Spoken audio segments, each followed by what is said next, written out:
Welcome back to Days of Dallas. So first of all, I just want to start this video by apologising for the quality of the last two videos that I've uploaded. They have both been rubbish. I hope you don't think that the things I was saying was rubbish, but it's more the sound quality and the light is terrible. And I know that YouTubers always complain about, oh, the lighting is so bad, whatever.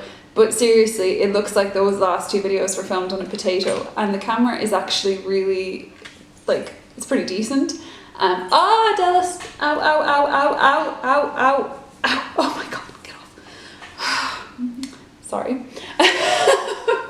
Dallas's clothes just went through my leggings. What was I saying? Yeah, the camera I have is actually quite decent. It's just this house.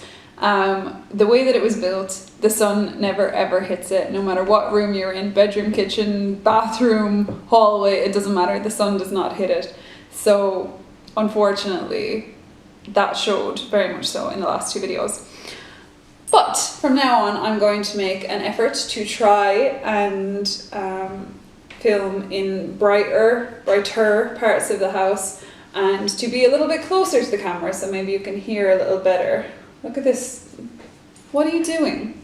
What are you doing?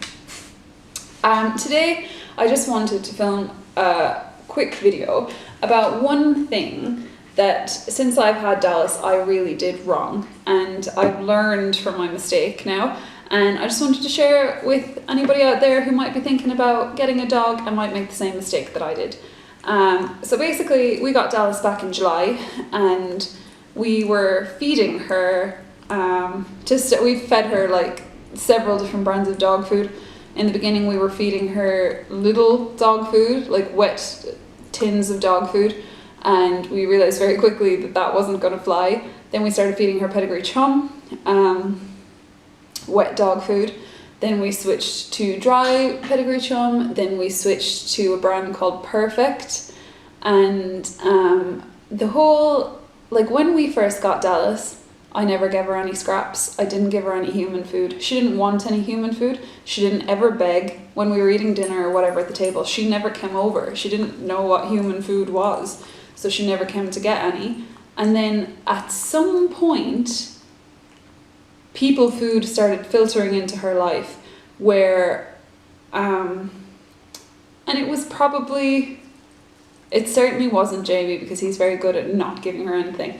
But it was either me or my mom or somebody or my brother potentially who gave her some ham, and then that turned into, oh, let's just give her some cheese, or let's just give her some, we're having carrots, give her a few of them, give her some apple. And at the end of the day, she was eating everything human-wise, and you could no longer eat your dinner in peace. She would be at the bottom of the table constantly. You couldn't eat anything without her being in your face. You couldn't cook anything without her being in your face.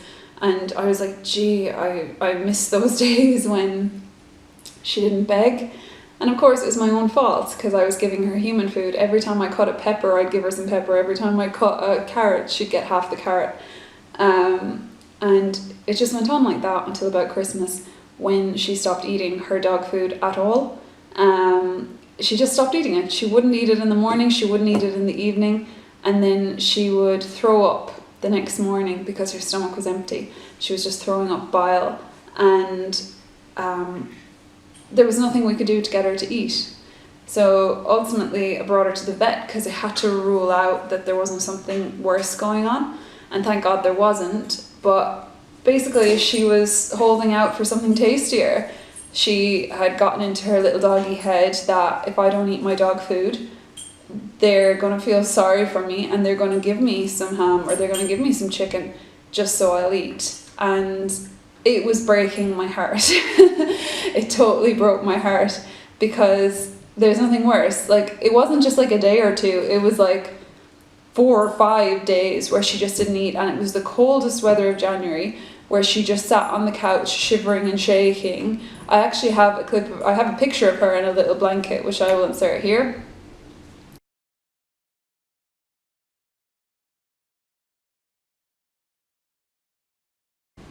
And yeah, she was just breaking my heart. I was like, she's a dog, why will she not eat? Like, dogs love to eat, and I'm giving her this premium dog food, like, come on.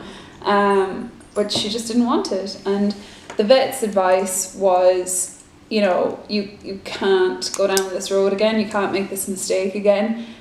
Human food is for humans, dog food is for dogs.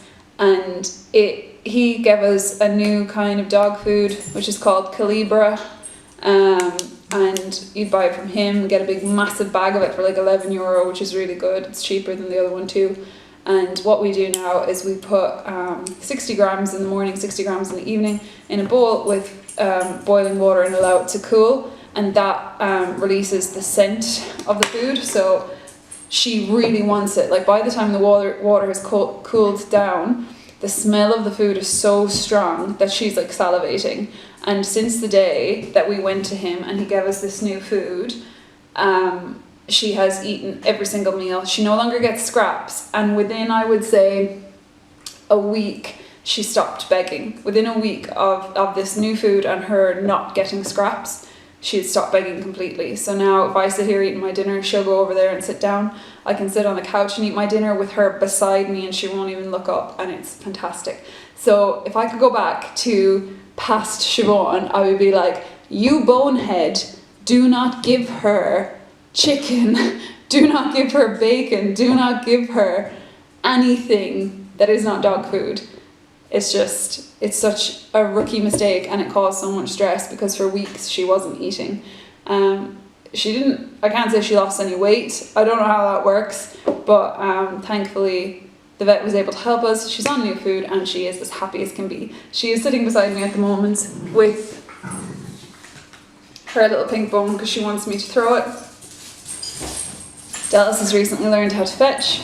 I thought it was a good idea at the time, but now it just ends with hours and hours of her bringing me things.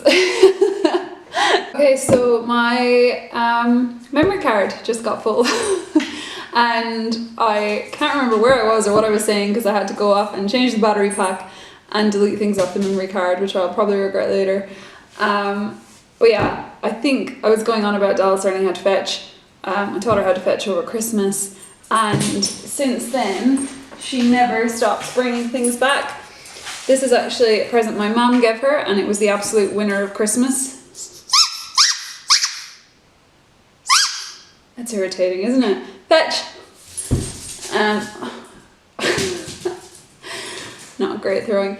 Anyway, that's my Dallas Wheel of Morality moment for today, if anybody remembers Animaniacs. If I could go back in time, I would tell Pastor One, never ever ever give Dallas people food. Keep her on dog food and you will have a happier, easier life and a happier, healthier dog. So that is it for today. That's my tip of the day, tip of the week. And I'm going to go back to playing with my puppy, and I'll see you guys all again next week. Bye! Like and subscribe. Bye! That was a bit over the top, wasn't it? There was no need for that. I'm not cool enough for that. Bye!